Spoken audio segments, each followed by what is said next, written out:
Masyarul hadirin, karena bulan ini adalah bulan Rajab, di antara momen ada nggak momen ini?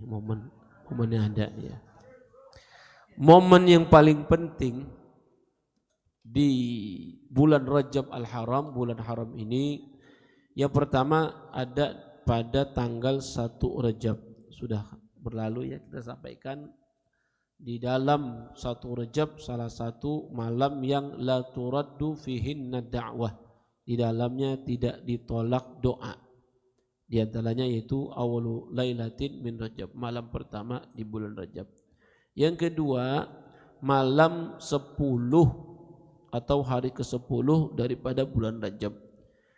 Lahirnya nur Nabi Muhammad SAW, dalam pengertian bukan lahir atau baru adanya nur Nabi Muhammad SAW, melainkan adalah perpindahan nur Nabi Muhammad SAW dari sulbi sucinya Sayyidina Abdullah, ayahanda Rasulullah SAW, ke rahim sucinya ibundanya Sayyidatina Aminah.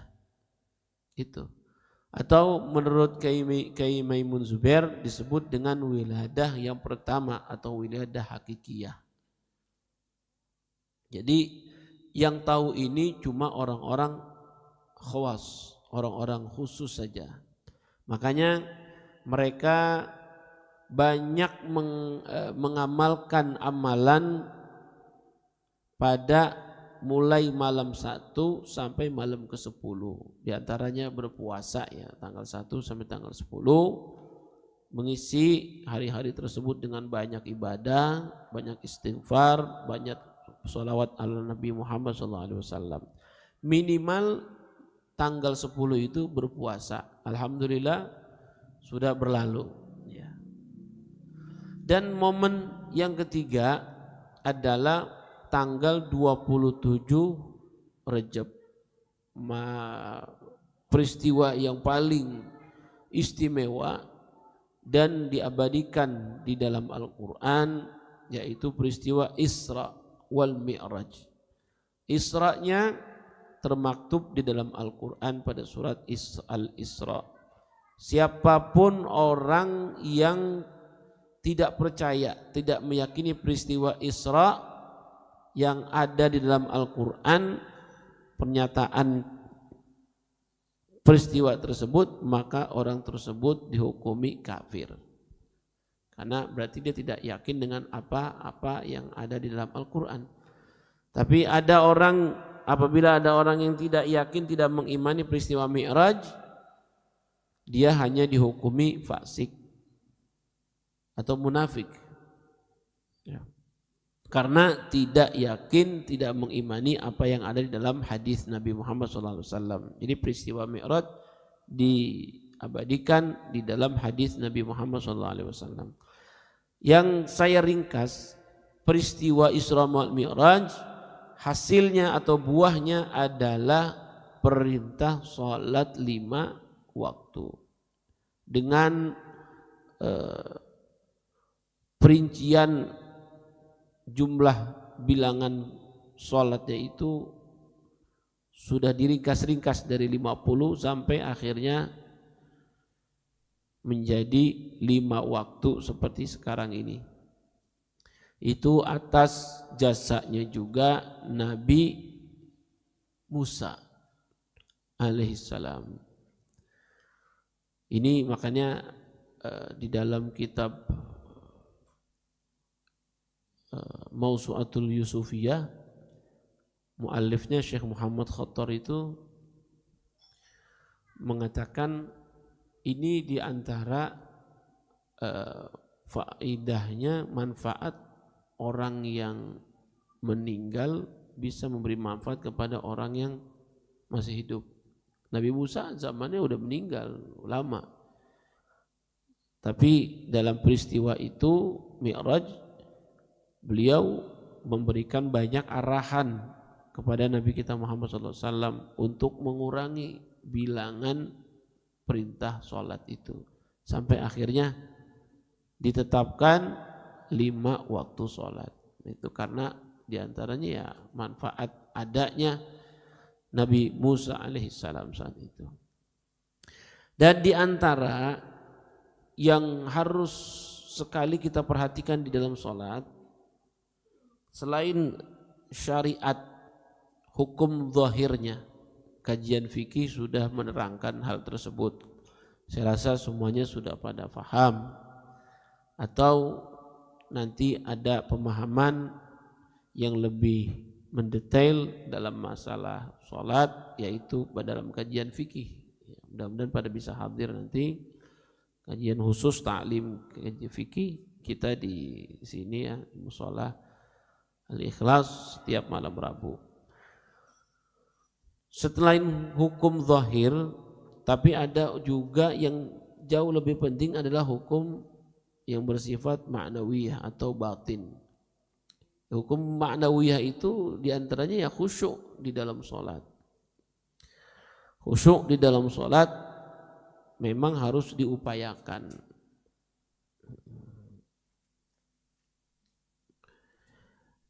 Kata Al-Imam Al-Ghazali radhiyallahu ta'ala anhu, idza lam yastati'il musalli ay yakhsha'a fi jami'i salatihi yanbaghi an yakhsha'a fi thalathati mawadhi'a minha 'inda qawlihi wajjahtu wajhiya wa thani 'inda qawlihi iyyaka na'budu wa iyyaka nasta'in wa thalithan 'inda qawlihi assalamu alayka ayyuhan nabi aw ma fi hadha ma'na. Al-Imam Al-Ghazali telah mengatakan kalau orang yang sholat itu tidak mampu untuk khusyuk di dalam semua bagian sholatnya, setidaknya dia mesti berupaya untuk khusyuk di dalam 3 tempat. Apa 3 tempat itu? Yang pertama, ketika mengucapkan wajjahtu wajhiya.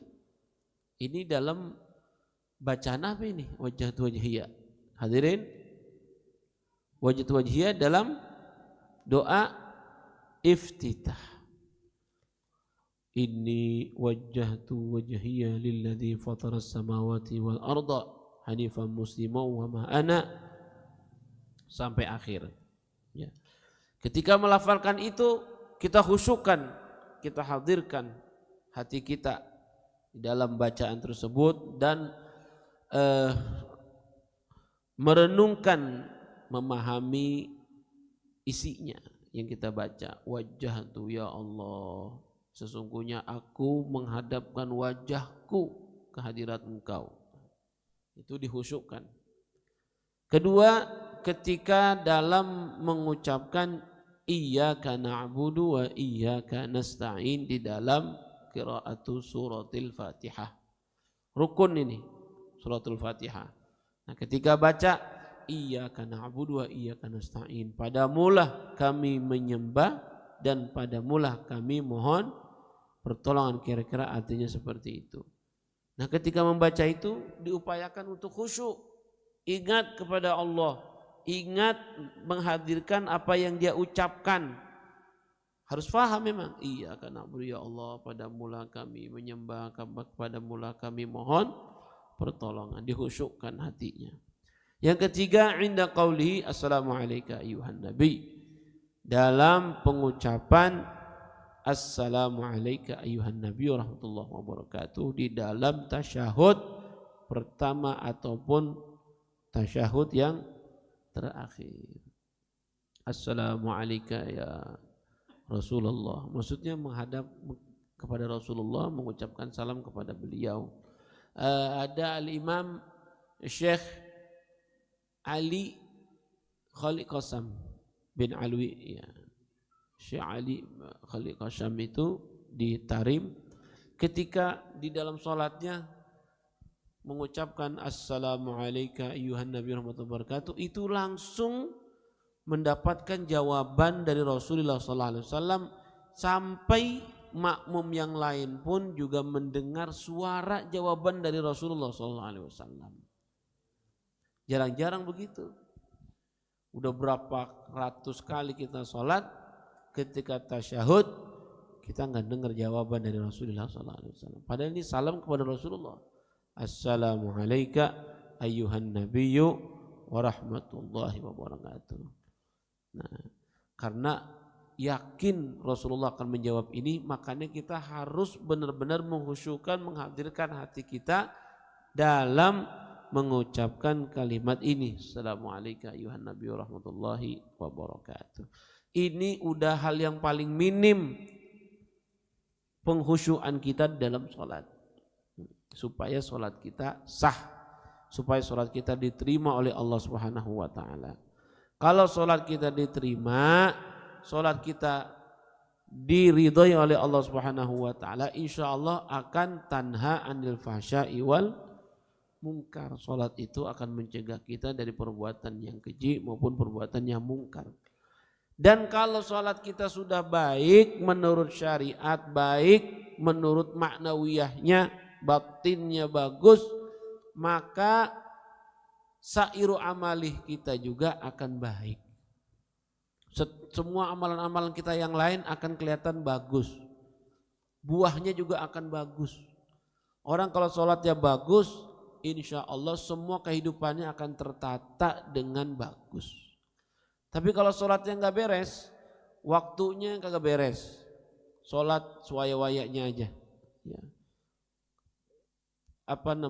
Tata kerama sholatnya, perjalanan sholatnya juga tidak beres, nggak diperhatikan.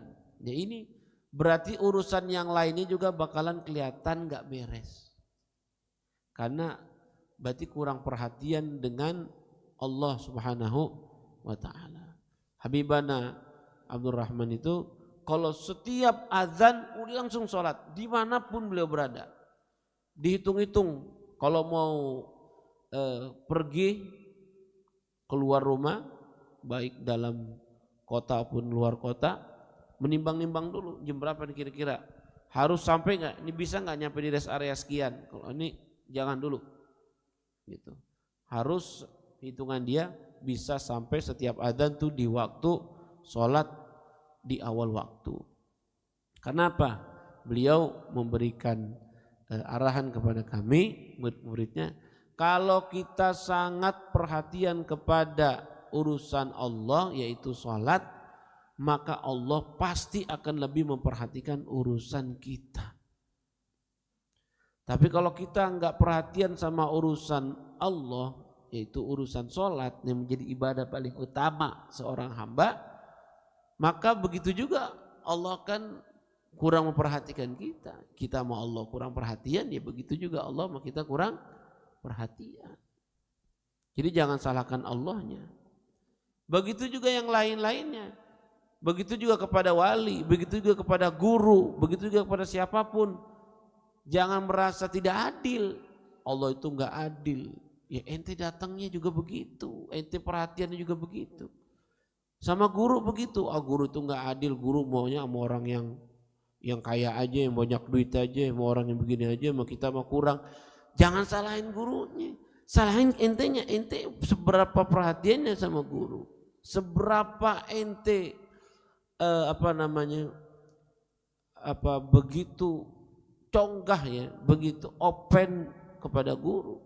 Ya datang sama gurunya jarang, ketemunya jarang, kelihatannya jarang, bagaimana gurunya mau?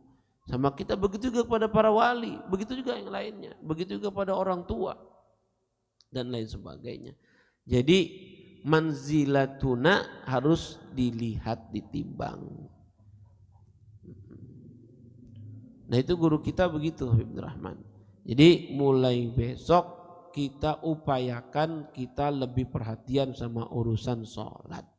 Urusan sholat bagus, keilmuannya bagus, adabnya bagus dalam sholat, insya Allah semua urusan-urusan kita juga akan baik. Urusan yang lain tuh, ibadah puasanya juga akan baik, ibadah yang lainnya juga akan baik, akhlak kita juga akan terlihat lebih baik. Dan juga kita akan lebih berat untuk melaksanakan hal-hal yang tidak diridhai oleh Allah. Kalau sholatnya bagus, karena mencegah perbuatan yang keji dan mungkar, karena sholatnya sudah benar.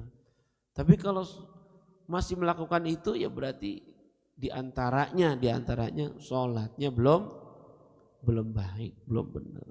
Selain keilmuannya harus dipenuhi dengan baik. Datang ke majelis ilmu belajar tentang sholat. Ada rukunnya, syarat sahnya, syarat wajibnya, sunnah-sunnahnya, makruh-makruhnya, hal-hal yang membatalkan sholat, dan fawaid-fawaid lainnya. Dan juga ini qala Umar bin Khattab radhiyallahu anhu li rajulin ta'ta'a raqbatahu. Sayyidina Umar pernah berkata kepada seseorang yang sholatnya nunduk banget, membungkukkan punggungnya. Apa yang dikatakan Sayyidina Umar? Ya sahibar raqabat, irfa' raqabatak. Wahai orang yang punya raqbah, angkat itu punggung kamu, tegakkan. Laisal khusyu'u fir riqab. Bukannya namanya khusyuk, khusyuknya nunduk banget tulang punggungnya. Wa innamal khusyu'u fil qulub. Sesungguhnya khusyuk itu adanya di dalam hati. Habib Abdurrahman juga pernah mengisyaratkan kepada saya hal yang bisa mengupayakan supaya dapat khusyuk. Kita berdoa kepada Allah di dalam sholat kita, di dalam hati aja cukup dengan bahasa kita ya. Kalau mau lebih gampangnya lagi, ingat dosa, mohon ampunan oleh Allah dari Allah Subhanahu Wa Taala. Ya Allah, saya kemarin mengerjakan hal yang ini, sekarang saya ada di hadapan-Mu ya Allah, tidak ada yang tertutupi dari pandangan-Mu ya Allah. Saya mohon ampun, jangan sampai Engkau menyiksa saya. Begitu ngomong dengan bahasa sendiri. Atau hajat-hajat ukhrawiyah, bukan hajat duniawiyah ya, hajat-hajat ukhrawiyah ketika kita sholat boleh kita lafalkan di dalam hati, bukan di dalam lisan, supaya sah. Karena kalau dalam lisan ngomong begitu dalam sholat batal. Tapi kalau dalam hati mau ngomong bahasa kita masing-masing yang kita fahami tidak batal. Jadi sholatnya tidak kosong. Kalau sholatnya kosong, mikirnya kemana-mana. Allahu Akbar, baca Fatihah kemana-mana. Kemudian imam lagi baca surat, kita pikirannya kemana-mana. Pikiran kerjaan, pikiran rumah, pikiran yang lain-lainnya semuanya. Jadi kita isi dengan doa atau zikir Allah, Allah, Allah, Allah, atau astagfirullah, astagfirullah, astagfirullah, atau subhanallah, atau apapun dah yang bisa menciptakan kekhusyuan dalam sholat kita. Jadi begitu hadirin. Paham ini ya? Ini diam aja pada ngantuk apa gimana? Lagi dengerin kan? Iya, dengerin. Jadi ada yang lainnya juga, kata Imam Al-Habib Idrus bin Umar Al-Habsyi, seperti kata qauli sallallahu alaihi wasallam, shalli salata muwaddi'. Salatlah kamu seperti salatnya orang yang mau berpisah, orang yang mau mati. Kita nggak tahu lagi jam berapa kita mati setelah ini, setelah salat. Makanya jadikan salat ini salat yang terakhir. Begitu juga ketika puasa, jadikanlah puasa ini puasa yang terakhir anggapan kita, karena mungkin besok kita udah nggak puasa lagi. Begitu juga yang lainnya, zikir, tilawah, dan lain semuanya ketaatan-ketaatan. Jadikan ketaatan itu seolah-olah ketaatan ibadah yang terakhir buat kita, sehingga berkualitas, nilainya berkualitas, ada khusyuknya, ada khudurnya, dan lain sebagainya. Mudah-mudahan ini bermanfaat buat kita semuanya, dan seperti apa yang diberikan oleh Rasulullah SAW itu salat 5 waktu, mudah-mudahan kita dapat menjaga sebaik-baiknya. Tidak ada lagi yang menjadi jamaah majelis Darul Adhkar ketinggalan sholatnya, wabil khusus sholat subuh, terutama yang masih muda-muda ini, muda-muda belum punya istri, belum punya anak, sholatnya berat memang ya.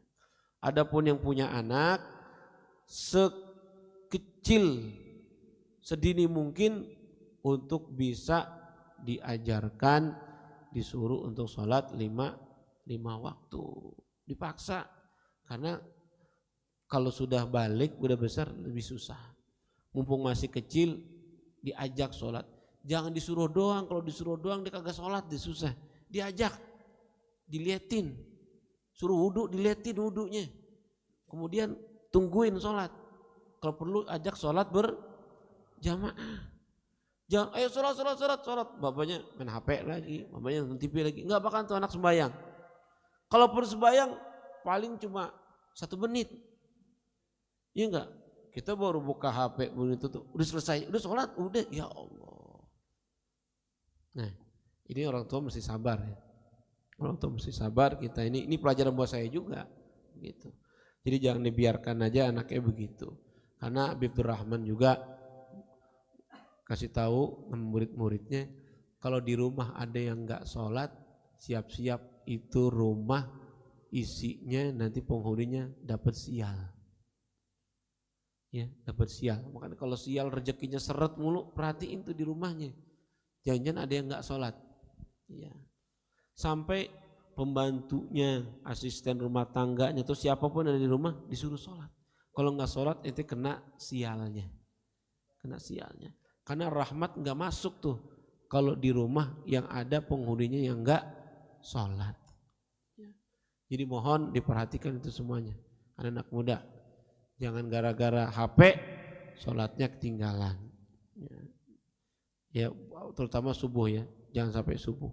Ini udah sering banget orang ada yang laporan pada saya, kalau subuhnya kelewatan, pasti harinya itu ada sialnya.